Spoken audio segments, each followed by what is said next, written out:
So all I'm doing is using this as a fulcrum so that I can push in here, but I'm not trying to twist my hand. But I am actually pulling and pushing. So you're really just stabilizing with your little finger. Right.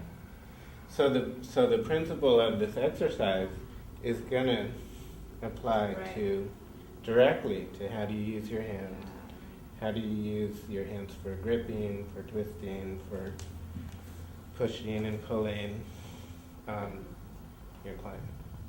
But the principle, like I said, we're honing in on the principle by starting on a big scale and then showing how, eventually getting to how does the same principle manifest on a small scale. Where I first heard about this was in Aikido. And one of the things in Aikido is that Aikido comes from the sword. So in Japan, their sword training is a lot of this kind of thing.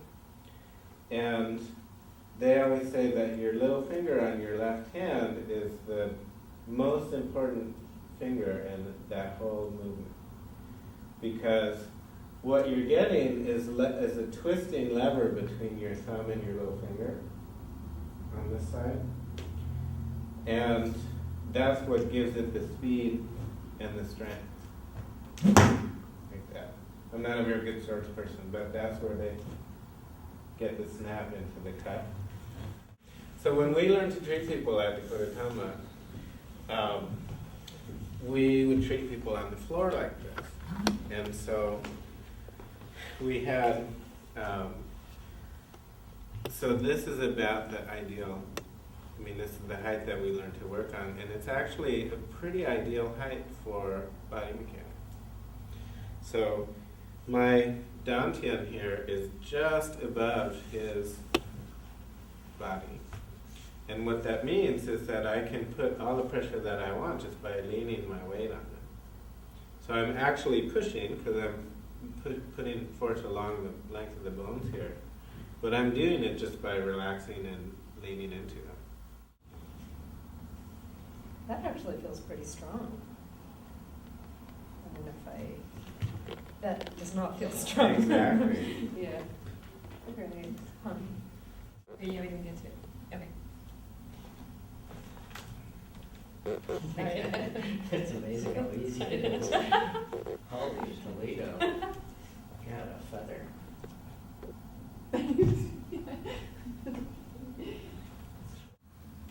And so actually your thumb and your little finger pull very closely right toward each other, and they make a very strong pair also.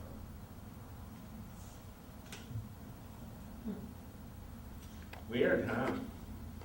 Nobody ever really talks about this stuff. But one thing that's really interesting, especially for a massage therapist, is that if you're putting a lot of force through your forearm bones like this and out into your client, if you're compressing up this way, the tendency is that you're going to want to spread these two bones. Mm-hmm. And over time, that can really weaken your wrist joint and really cause you some problems. Hmm. So the solution to that is that you want to have those two bones rotated like that. So if you turn your forearm over like that, it makes it very, very stable, and it wraps things up tightly so that it's almost impossible to actually spread the bones. So Sarah had a question about why would anybody ever do this, but it's really subtle actually. And if I'm pushing down along, like if I'm sliding like this, mm-hmm. my palm right there is my radius and ulna are totally parallel. Hmm. So if I'm sliding like that, I'm doing just what I'm saying over there not to do. Wow. It's really common. Okay, so how would you do it instead? Well, one way is you would externally rotate your shoulder. Externally rotate your shoulder. Okay. And that's enough to do it, actually. So if I go like that and rotate and slide, my wrist is protected. Wow. If I go like this, it's not. Huh. Wow, that's fascinating. It is, yeah. And it's a major cause of wrist problem.